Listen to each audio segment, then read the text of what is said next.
Shalom saudara, bertemu kembali di channel RPG Renungan Penyejuk Jiwa. Topik yang akan kita bahas di dalam video ini dan dua video selanjutnya adalah topik tentang mencapai tujuan iman. Apakah saudara orang beriman dan sudahkah saudara mencapai tujuan iman saudara? Sebelum kita melanjutkan renungan ini, terlebih dahulu kita akan mendengarkan sebuah lagu penyembahan terbaru. Saudara akan diberkati melalui lagu ini. Selamat mendengarkan.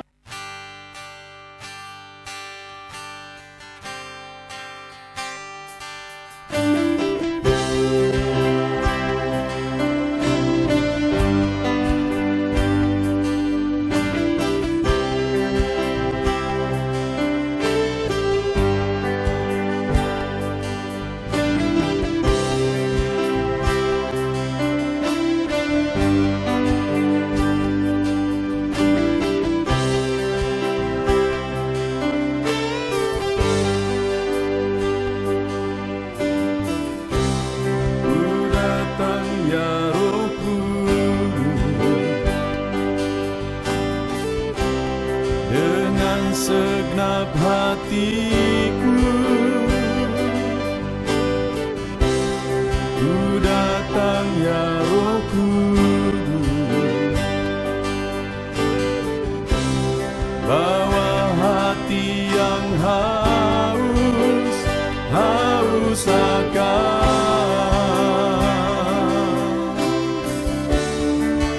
akan hadirat-Mu.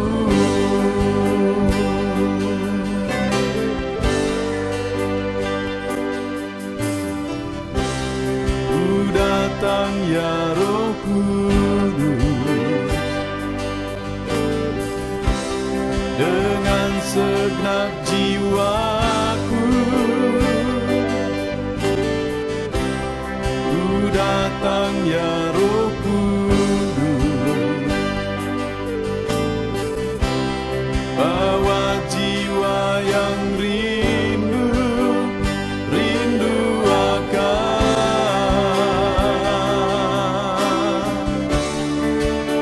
akan hadirat-Mu.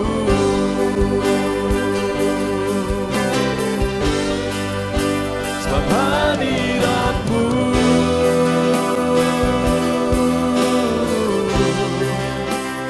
kesukaanku,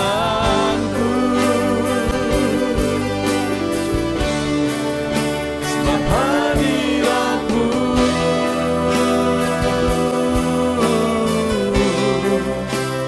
sorga bagiku, sebab hadirat-Mu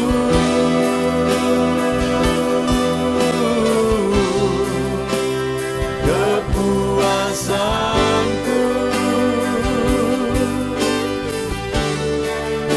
sebab hadirat-Mu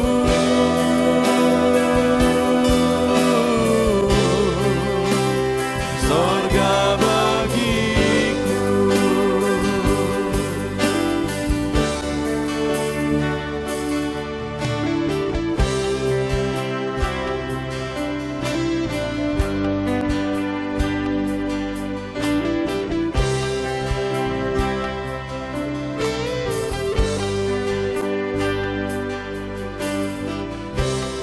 Ku datang ya Roh Kudus, dengan segenap jiwaku, ku datang ya Roh Kudus, bawa jiwa yang rindu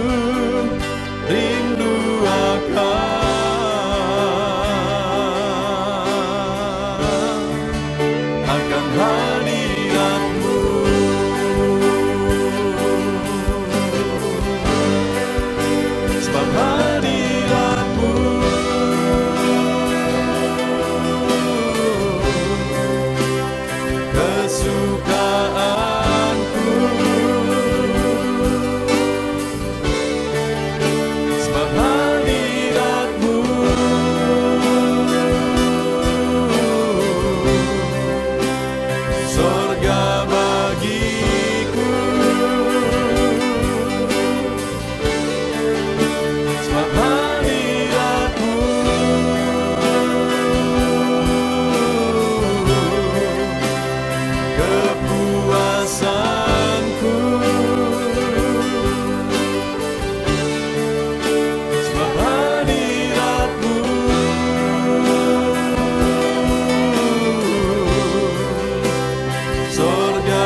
kesukaanku.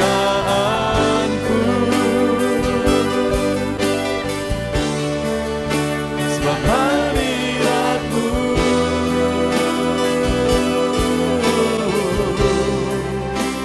sorga bagiku. Sebab hadirat-Mu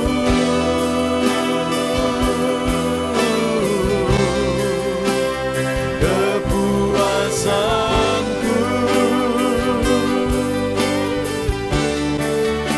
Sebab hadirat-Mu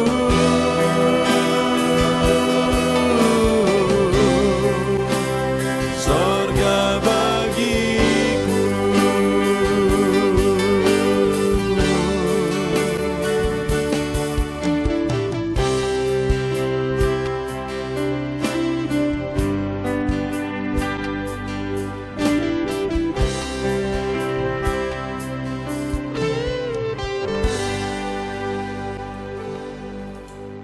Puji Tuhan saudara, sebuah lagu pujian yang telah memberkati kita.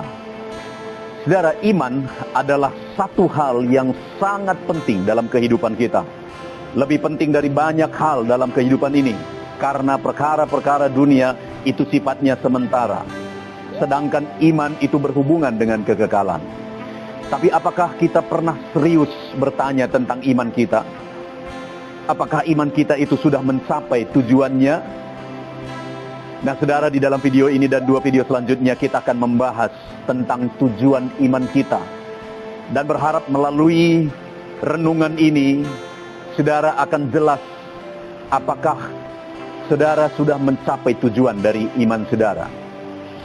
Nah saudara, adapun teks firman Tuhan yang akan menjadi dasar dalam perenungan kita ini adalah dari 1 Petrus pasal 1 mulai ayat 3 sampai ayat yang ke-12. Lihat Alkitab saudara, perhatikan Alkitab saudara ketika saya menjelaskan ini, karena firman Allah lah yang menjadi dasar dari semua yang kita pelajari saudara. Karena kalau bukan firman Allah yang menjadi dasarnya, tidak akan ada yang menjamin. Tapi kalau firman Allah yang menjadi dasarnya, maka Tuhan sendiri yang akan menjamin dari apa yang kita pelajari. Nah, saudara, kita akan lihat bersama, ini konteksnya di dalam 1 Petrus pasal 1 ayat 3 sampai 12 ini. Petrus mengirimkan suratnya kepada umat-umat Tuhan pada waktu itu yang sedang ada dalam penderitaan, sedang ada dalam kesulitan karena iman mereka, sedang ada dalam aniaya karena iman mereka. Tetapi di pasal ini, di ayat yang ketiga, Petrus menjelaskan bahwa terpujilah Tuhan atas kasih karunia-Nya kita telah dilahirkan kembali. Itu di ayat yang ketiga. Kemudian di ayat yang keempat, dia menegaskan bahwa kita akan menerima perkara yang kekal di sorga nanti. Dan di ayat yang kelima, dia jelaskan tentang bahwa kita memperolehnya itu melalui iman. Lalu kemudian di ayat yang ke-6, dia menjelaskan bagaimana iman kita sedang diuji sekarang dalam penderitaan atau aniaya yang sedang kita alami. Lalu kemudian di ayat yang ke-7, dia menegaskan bahwa kalau iman kita itu teruji, maka iman kita itu lebih tinggi nilainya dari emas yang mulia yang berharga di dunia ini. Jauh lebih tinggi nilainya iman kita yang lulus dari ujian. Nah, lalu kemudian di ayat yang ke-9, Petrus menegaskan, saya baca bagi saudara, perhatikan Alkitab saudara. Karena kamu telah mencapai tujuan imanmu, yaitu keselamatan jiwamu. Jadi setelah dia menjelaskan tentang kelahiran baru, apa yang akan kita peroleh sebagai orang yang lahir baru, dan kelahiran baru itu diperoleh melalui iman, dan dia jelaskan dalam situasi penderitaan sekarang, iman kita sedang diuji, dan iman kita itu lebih tinggi nilainya daripada emas yang dihargai di dunia ini. Iman kita jauh lebih tinggi nilainya. Dan kemudian di ayat 9 dia tegaskan bahwa kamu telah mencapai tujuan imanmu, yaitu keselamatan jiwamu. Saudara, banyak orang salah tujuan dalam beriman. Banyak orang mau beriman untuk mendapatkan perkara dunia. Banyak orang mau beriman untuk mencapai kesuksesan dunia, untuk mendapatkan berkat-berkat. Tapi yang menjadi pertanyaannya, apakah itu yang menjadi tujuan iman? Kalau itu yang menjadi tujuan iman, maka sebenarnya kita tidak perlu beriman. Karena orang-orang yang tidak beriman pun bisa sukses. Orang-orang yang tidak beriman pun bisa mendapatkan perkara dunia. Tapi sebenarnya tujuan iman kita itu jauh lebih tinggi daripada perkara-perkara dunia. Bahkan iman kita itu sendiri lebih tinggi nilainya dari emas yang mulia, emas yang mahal. Dan tujuan dari iman itu juga jauh lebih penting dari perkara dunia ini. Di mana di sana di ayat 9 tadi ditegaskan bahwa karena kamu telah mencapai tujuan imanmu, yaitu keselamatan jiwamu. Saudara, tujuan dari iman kita itu adalah keselamatan jiwa kita. Dan keselamatan jiwa itu lebih penting dari semua perkara dunia ini. Yang menjadi pertanyaannya saat ini, sebagai orang, apakah saudara orang beriman? Apakah saudara sudah beriman? Dan kalau saudara sudah beriman, apakah saudara sudah pasti saudara sudah mencapai tujuan iman saudara? Dengar saudara, tujuan dari iman kita adalah keselamatan jiwa kita. Apakah saudara sudah percaya bahwa jiwa saudara sudah diselamatkan saat ini? Karena iman di dalam Yesus Kristus itu bukan iman kemungkinan, mungkin selamat, tidak. Tapi iman dalam Yesus itu adalah kepastian. Kalau saudara sudah percaya saat ini, maka seharusnya saudara sudah percaya bahwa saudara sudah diselamatkan, saudara sudah dilahirkan kembali. Dosa saudara sudah ditebus oleh Yesus, sudah dihapuskan, dan saudara sudah ditebus. Nah saat ini, mari tanya diri kita masing-masing saudara, sudahkah kita mencapai tujuan iman kita? Nah, kita lihat ayat ini, di ayat yang ke-9 ini. Sekali lagi Petrus menegaskan, karena kamu telah mencapai tujuan imanmu, yaitu keselamatan jiwamu. Jadi Petrus menegaskan karena kamu telah mencapai. Jadi ada alasan, ada sebab yang sebelumnya sudah dijelaskan oleh Petrus sebelum dia menegaskan bahwa kamu telah mencapai tujuan imanmu, yaitu keselamatan jiwamu. Itu yang ingin kita pelajari saudara, di dalam video ini dan 2 video selanjutnya. Di dalam video ini kita akan belajar alasan pertama atau bukti pertama seseorang itu sudah mencapai tujuan imannya, yaitu keselamatan jiwanya. Kita lihat bersama di ayat yang ke-8. Petrus berkata demikian, firman Allah berkata demikian. Sekalipun kamu belum pernah melihat dia, namun kamu mengasihinya. Lalu lompat ayat 9. Karena kamu telah mencapai tujuan imanmu, yaitu keselamatan jiwamu. Jadi bukti pertama seorang beriman telah mencapai tujuan imannya adalah bahwa sekalipun kamu belum pernah melihat dia, kamu mengasihinya. Dengar saudara, ini kitab Petrus ditulis sekitar tahun 60 sampai tahun 70. Jadi sekitar 30 tahun lebih setelah Yesus mati dan naik ke sorga. Jadi mereka tidak lagi melihat Yesus secara jasmani pada waktu itu, sama seperti murid-murid yang lain, termasuk Petrus. Nah, tetapi Petrus berkata bahwa kalau buktinya kamu telah mencapai tujuan imanmu, sekalipun kamu belum pernah melihat dia, namun kamu mengasihinya. Saya dan saudara juga orang-orang yang belum pernah bertemu dengan Yesus, sama seperti Petrus yang pernah hidup sama seperti Yesus. Tetapi Petrus berkata bahwa sekalipun hari ini kita belum pernah melihat Yesus secara jasmani, tapi karena kita percaya Yesus itu pernah lahir ke dunia, turun dari sorga, lahir ke dunia, bahkan mati di kayu salib untuk menebus orang berdosa, dan kita percaya dosa kita juga telah dihapuskan, hidup kita sudah ditebus, maka sekalipun kita tidak pernah melihat dia, kita mengasihinya. Itulah bukti kita telah mencapai tujuan iman kita, yaitu keselamatan jiwa kita. Bahkan makna yang kedua di sini juga, saudara, mereka sedang mengalami penderitaan. Dan dalam penderitaan yang mereka alami itu, mereka belum melihat Allah datang dan menyelesaikan masalah itu. Artinya mereka sedang masih dalam menghadapi penderitaan. Mereka sedang mengalami aniaya karena iman mereka. Mereka belum melihat Allah menyelesaikan masalah dan aniaya mereka.